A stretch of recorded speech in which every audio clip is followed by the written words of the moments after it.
Welcome, seafarers and maritime enthusiasts, to another deep dive into the world of maritime operations. Today, we're exploring a critical, often underestimated force, atmospheric pressure. We'll see how its fluctuations can impact everything from cargo safety to vessel stability, both at sea and in port. Our case study follows the MV Pacific Titan on its journey from Manila to Vancouver. Let's set the scene.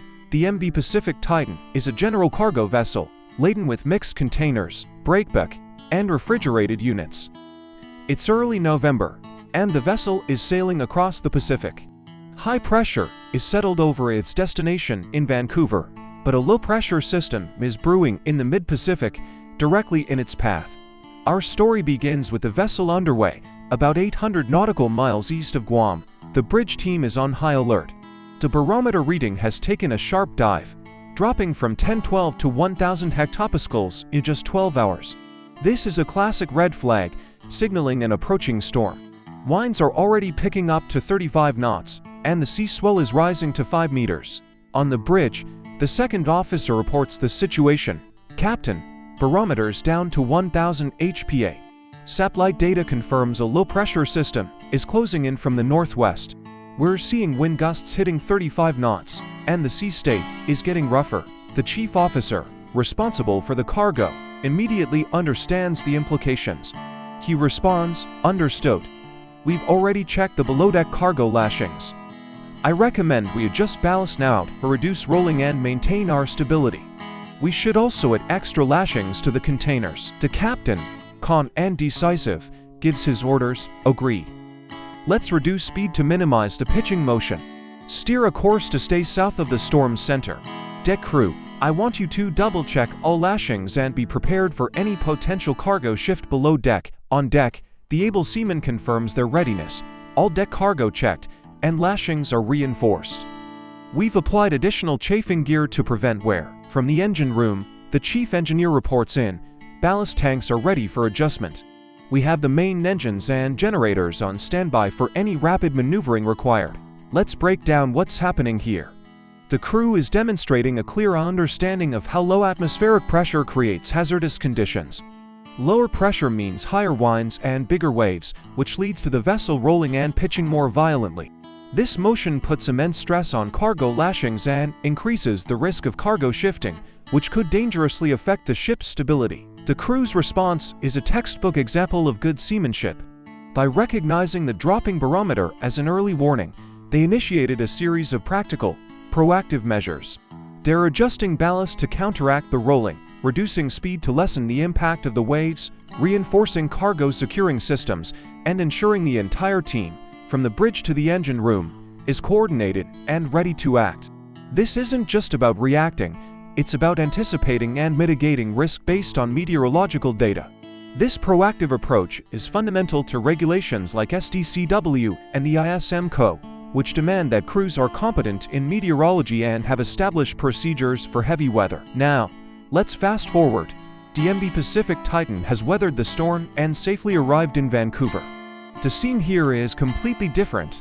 The vessel is under a stable high-pressure system, sitting at 1023 hectopascals. The seas are calm, which is great news. However, high pressure doesn't always mean zero risk. The interaction between this large high-pressure system and a smaller, local low-pressure trough just offshore is creating strong, gusty afternoon winds. This presents a new set of challenges for cargo operations. On the bridge, the second officer provides a new weather update. Captain, the barometer is steady at 1023 HPA, but we're expecting gusty winds, possibly up to 25 knots this afternoon, due to that offshore trough. The port captain, supervising the portside operations, immediately considers the safety implications. Okay, we'll need to adjust our crane operations and restrict forklift movements during the gusts to maintain safety. Chief officer, ensure the ballast is properly managed to compensate for the uneven weight distribution as we discharge cargo. The chief officer confirms the plan is in motion. Ballast is already being adjusted for port stability. We've secured the hatch covers. We've also positioned the containers being discharged to minimize sway from the wind. All logs are updated with the current pressure and expected wind changes. Down on the quay, the stevedore supervisor briefs his team. "All right, everyone. Crane operators have been informed about the wind conditions. Forklifts will operate at reduced speeds. Everyone, keep your PPE on and stay in constant radio contact for coordination. In this port scenario, the challenge is different but still directly linked to atmospheric pressure. While high pressure generally brings calm weather, its interaction with local systems can create sudden, powerful wind gusts. These gusts are a significant hazard during crane operations. A container swinging unexpectedly in the wind can damage the vessel, the crane, or worse, endanger the lives of the crew and dockworkers.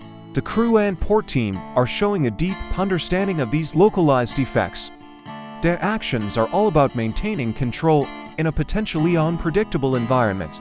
They're adjusting ballast to counteract the weight changes from discharging cargo, which is crucial for stability. They're modifying crane and forklift speeds, a simple but highly effective safety measure. And crucially, they are maintaining clear and continuous communication between the ship and the shore team.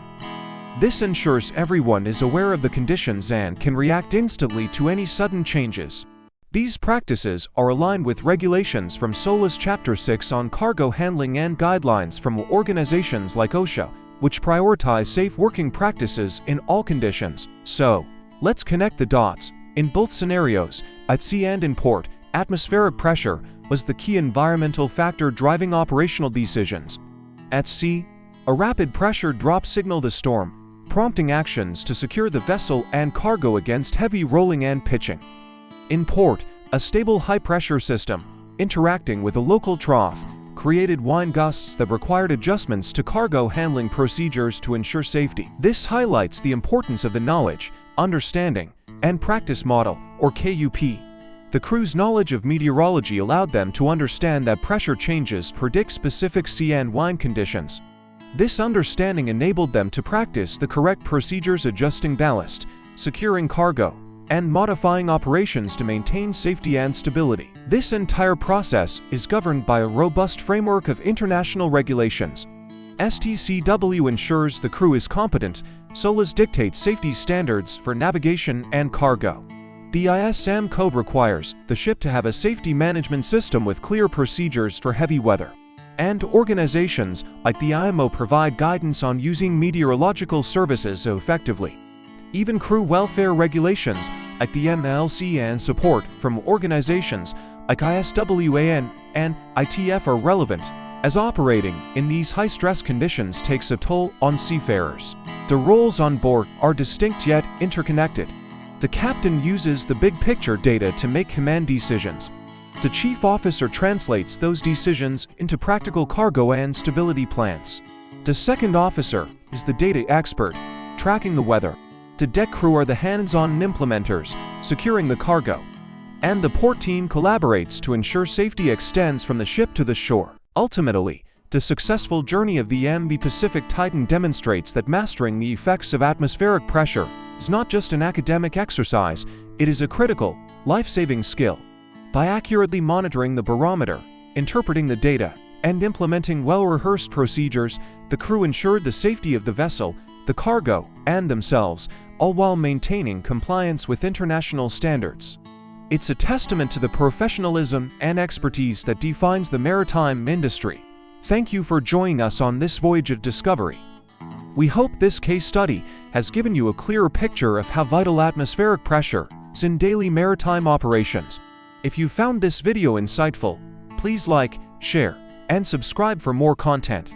Stay safe out there, and see you next time.